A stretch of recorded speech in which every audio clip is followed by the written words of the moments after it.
राजा दशरथ के 4 गो बेटा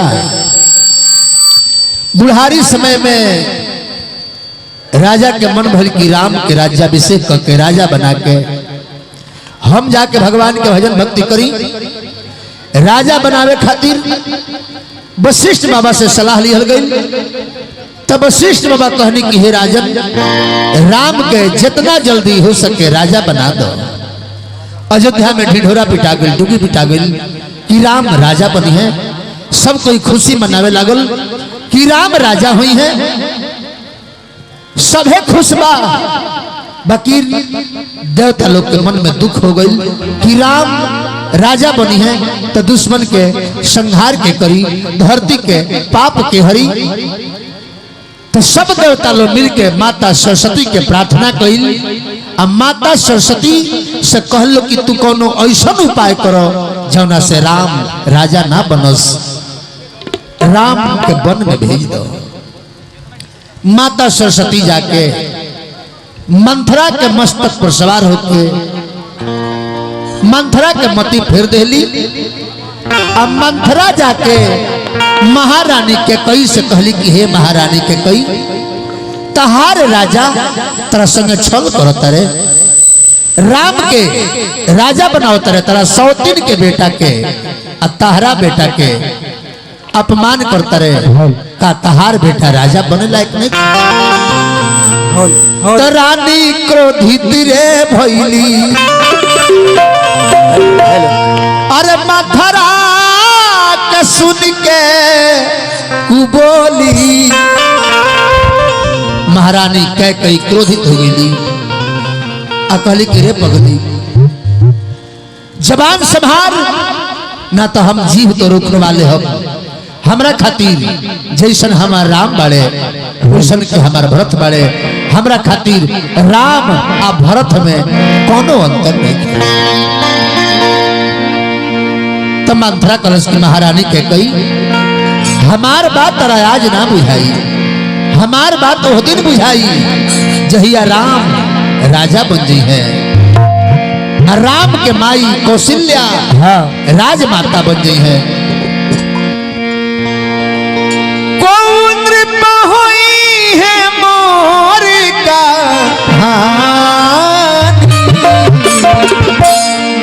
चेरी छोड़ी बनबुना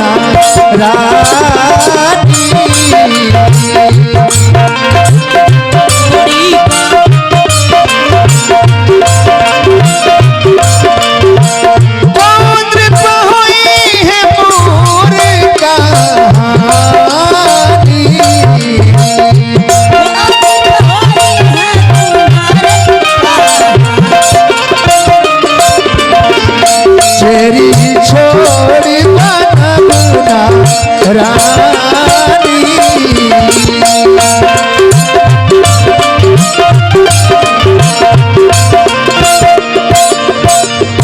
जा महारानी कह कही, हमार बात तेरा वो दिन बुझाई जहिया राम राजा बन गई है। आ तू दूध के माछी जैसे निकाल के फेंकल जेबू। माता सरस्वती मंथरा के मती तो फिर नहीं रही, के कई कही मती घुमा दिली। तो के कई कहली मंथरा से कि मंथरा तहर बात हमरा निमन लागता, लेकिन तू ही बतैबू कि हमार बेटा भरत के न राजा बनी है। तो मंथरा के कई से कहली कि हे रानी, राजा के लगे तहर 2 गो वरदान धरोहर बा, तू मांग लो।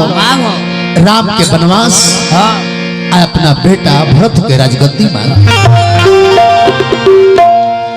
देखो तबला चढ़ाओ। हाँ तनी और तनी बस।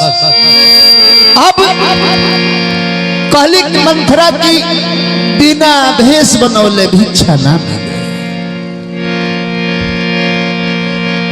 ओकरा खातिर तेरा भेष बनावे के पड़ी। राजसी पोशाक उतार के फाटल पुरान पोशाक पहिर लो। आजा गोप भवन में खिसिया के बैठो। राजा तारा के मनावे खातिर जई है। वही बेरा अपन वरदान मंगी हो। तब मथरा के मथला से झूठ सच कथला से तनिको न मन में विचार कई के कई चूड़ी अपन फोड़ दिहली लौट छी तराई दिहली तिरिया चरित्र बेसुमार कोई निके कोई। राजा दशरथ के पता लागल। राजा दशरथ मनावे खातिर जाता रहे। दुआरिये पर से भेष देखले महारानी के कोई के धर दे काप गईले। हाँ हिम्मत बांध के जाके रानी के रूप के बड़ाई करते रहे। हे सुमुखी, हे मृगनयनी, हे कोमल बहनी, इस शुभ मुहूर्त में कौन सी आफत आन पड़ी है जो तूने ऐसा भेष बना रखा है? बोलो बोल का है तो बोल का है फूलौल बड़ू गाल बोल का है फूलौल बड़ू गाल रानी बोल का है फूलौल बड़ू गाल रानी बोल का है फूलौल बड़ू गाल रानी फूलल गुलाल गाल काहे कुभिलइले कौन संदास कौन करन तहर दास ऐसन भइले तब बोल काहे फूलल बसर के बाल हो बोल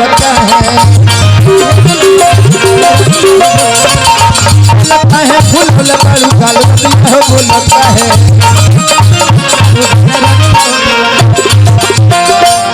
वह महारानी के कई कहली कि महाराज हमरो से कुछ मांगे के चाहता नहीं। कहले कि मांगो, आज ए शुभ मुहूर्त में जौन मंगू तौन दे दे। रानी कहली कि मांगो, लेकिन कब रौरा अपना बड़ बेटा राम के क्रिया खा के कही कि हम जौन मांगब तौन रौरा दे दे। तो राजा दशरथ कहली कि रघुकुल रीत सदा चली आई, प्राण जाई पर वचन न जाई। रघुकुल के रीति के विषय में तू जानता रू। मांगो का चाहिए? तो वह कहली सुनहो प्राण प्रिय भावत जी का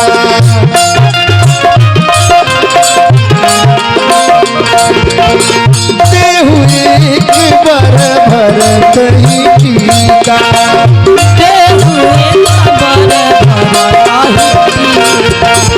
पहल का वरदान मंगली भरत के राजगद्दी राजा स्वीकार कैले। अब कहले कि हे राजन दूसर बर मांगहु कर जोरी पुरबहुनाथ मनोरथ मोरी तापस भेष विशेष उदासी 14 वर्ष राम वनवास।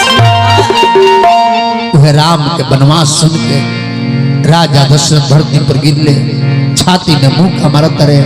रानी के कैसे कहत रहे कि महारानी का करती वचन वापस ले लो, भरत के राजगद्दी ले लो, लेकिन राम के वनवास मत मांगो। राम वन में जई है तो हो सके तहार सुहाग साथ साथ जुड़ जाए। रानी धीर खतर कि काहे नारी जैसन ना खरा पसार लो और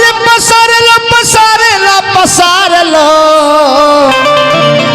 तो काहे नारी जैसन ना खरा पसार लो। अरे महाराज देवे के होखे तो दे दो, अना तो कह दो कि ना दे हो। राजा वचन हार चुकल बड़े, धरती पर गिरल बड़े। भगवान राम पता लगा के कुक भवन में पहुंचल बानी। माता के कैसे पिता के हालत के विषय में पूछली तो माता के कई सब बात बतौली। भगवान कहनी कि माई ई कोनो बड़ बात नहीं है, ई तो तू हमरा हित में काम कैले बड़ी। कौशल्या जी के लगे जाता नहीं, आ कौशल्या से आज्ञा मांगता नहीं वन में जाए खातिर। भगवान राम कौशल्या मैया रोतारी आ कहतारी कि राम तू मुझे भी अपने साथ ले चल, मैं तेरे बगैर जीवित नहीं रह सकती। भगवान समझाओ तनी कि हे माता, एगो स्त्री खातिर सर्वप्रथम पति के सेवा होला, आ पति के बाद में पुत्र होले तो पति के सेवा करत हर बेटा लौट के आई। माई के प्रणाम करके चलतनी। सीता मैया रास्ता रोकतारी, कहतरी कि हे नाथ अरे बोलो ने चली राजा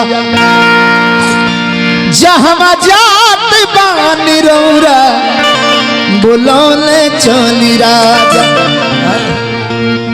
रौरे जे संगे संगे रही हमर पौरा बुलौले चली राजा। भगवान समझाओ तनी सीता के कनी की सीता अयोध्या में रह के सास ससुर के सेवा करो। तो सीता मैया भगवान से कहते कि हे नाथ जीव बिनु देह नदी बिनु बारी वैसे ही नाथ पुरुष बिनु नाथ। हे नाथ कितनो गहीर नदी होखे बाकी पानी ना होखे तो नदी बेकार होला। असही कितनो सुंदर शरीर होके जीव निकल जाए तो लोग हटा देला घर से, घिना जाला डेरा जाला। असही कितनो सुंदर स्त्री होके साथ में पति ना होके तो जीवन बेकार हो जाता। ये नाथ मोराबा के साथ जब न छोड़े ले मोरनिया न छोड़े ले मोरनिया। अलगे हटा दे दोनों मैक तबला के बेस के। तो काहे छोड़ी हो काहे छोड़िए पिया साथ दुल्हनिया। तो काहे छोड़ी हो काहे छोड़िए पिया साथ दुल्हनिया। छोड़ी हो पिया साथ छोड़े ले मोरनिया ना छोड़े ले मोरनिया। तो काहे छोड़ी हो काहे छोड़ी पिया साथ दुल्हनिया। काहे छोड़ी पिया साथ दुल्हनिया।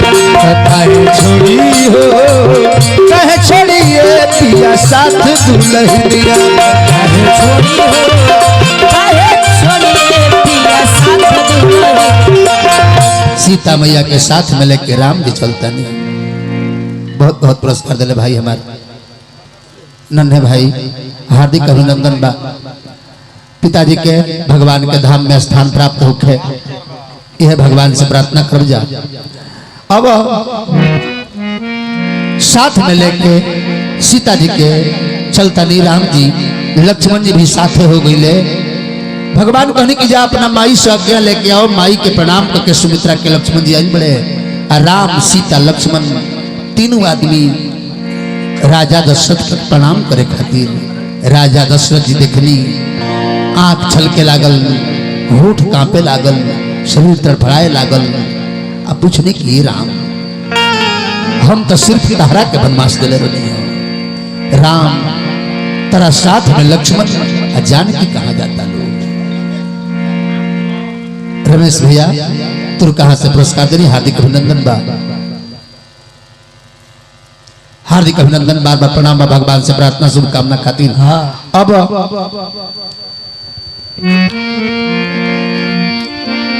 सीता मैया कहली कि हे पिताश्री जैसे पानी के बिना मछली जिंदा ना रह सके उसे राम के बिना सीता जिंदा ना रही। राजा दशरथ जी आदेश देता नहीं सुमंत के सुमंत हमरा खातिर 4 दिन 14 वर्ष के समान बा। राम के अपना साथे ले जा। अब 14 वर्ष के बदला 4 दिन में अपना साथे घुमा के हमरा के यहाँ ले आओ। हाँ। राम लक्ष्मण सीता सुमंत रथ में सवार होके जंगल खातिर प्रस्थान करता रहे। अयोध्या के नर नारी लड़का सियान बूढ़ जवान सभे राम के साथ चल देता है।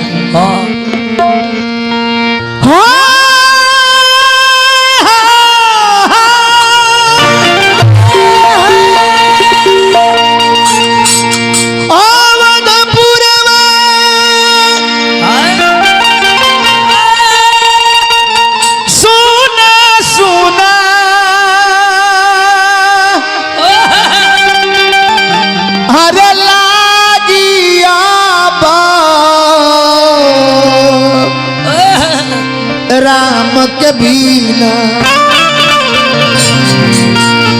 किया हो मोरे रामा सभा का बहेला नैना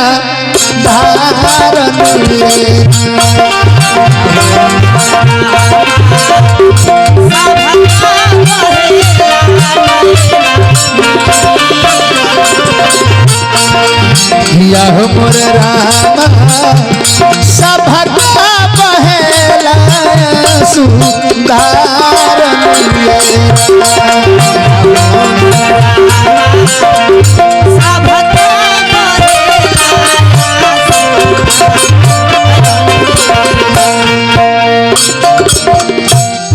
रोवेली अवध के चिड़ैया रोवे बाछा बाछी औरी गैया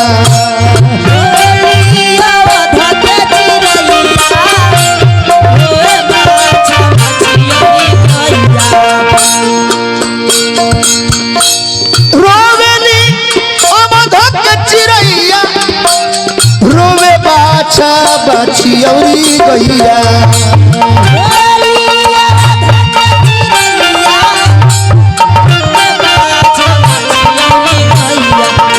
अरे मोर रामा कैसे दिनमा कटी है हमार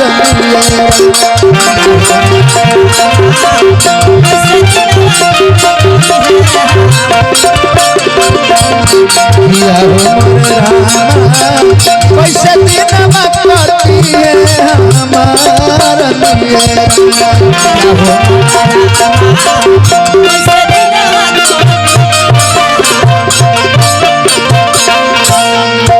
सबका के ले गए बानी भगवान सबका से कहले बानी सुरसरी के तीर पर विश्राम करे के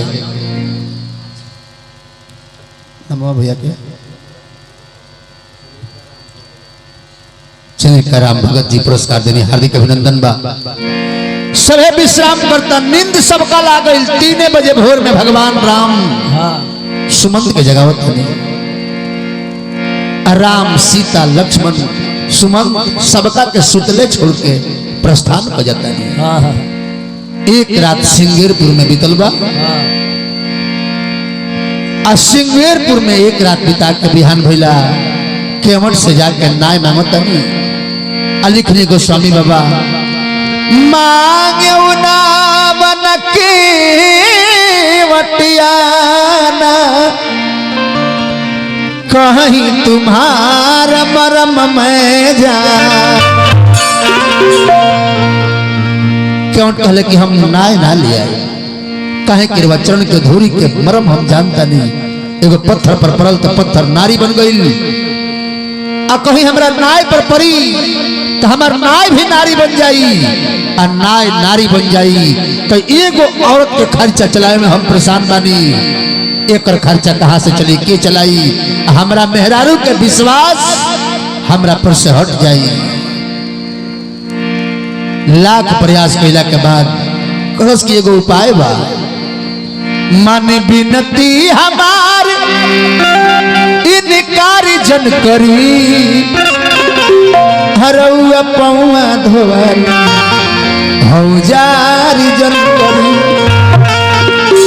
भगवान आदेश देता नहीं क्यों कठवत में पानी लिया के भगवान राम के पांव पखार के नाय पर बैठा के कठवत के पानी ले जाके पूरा खानदान भर के पिया के तब आके भगवान राम के अब ऊह पर हिलावे के प्रयत्न करता सुमंत जी कहते रहे कि राम बतिया मानी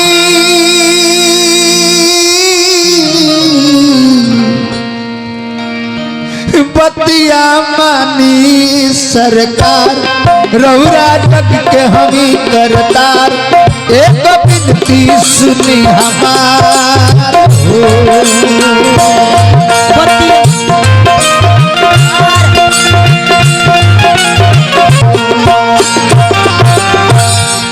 भगवान राम समझा के वापस जाता नहीं जंगल के तरफ आए सुमंत जी लौट के हल बड़े शाम के समय में राजा दशरथ जी जब सुमंत की आयु सुननी तो उठ के बैठ गई थी अब पूछे लगने की हे सुमंत राम कहाँ बड़े राम के बुलाओ राम के कोनो कष्ट न भइल हो राम के देखाओ राम बाड़े तक क्वेश्चन बाड़े कहाँ बाड़े सुमंत बोलत कहे नहीं को सुमंत कहले कि हे प्रभु हे महाराज आज ने रवा हर आदेश के पालन कैले बनी लेकिन आज राउर एक आदेश के पालन ना कर सकनी राम वापस ना आइले हो राम लौट के चल गए राम जंगल में चल गए वही जा राजा दशरथ जी जवानी के कहानी सुनौनी तीनों रानी से रानी के कई सुमित्रा कौशल्या जवान रहनी जंगल में शिकार खेले गई श्रवण कुमार अपना अंधा अंधी माई बाप के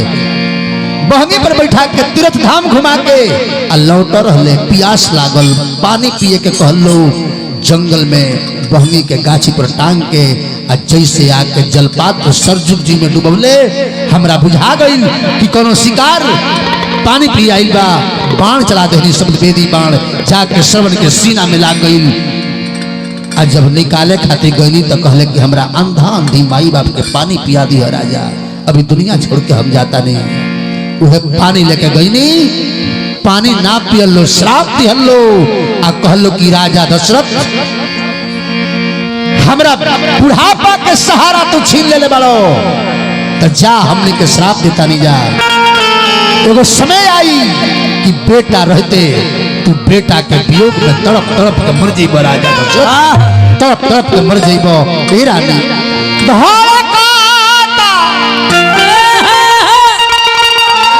छातिया रहमरो अरे मुदाइल जाता अखिया कुछ बुझाते नहीं याद आवता अरे अनहरू के बतिया कुछ बुझाते याद अनहरू के बतिया कुछ बुझाते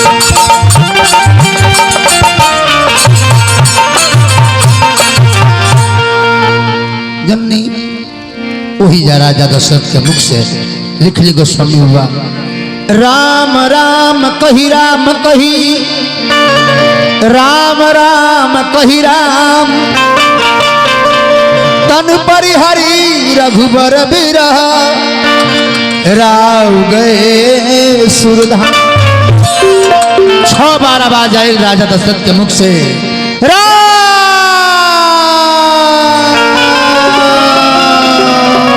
राम राम राम राम राम 6 बार राम राम कह के राजा दशरथ के प्राण पखेरु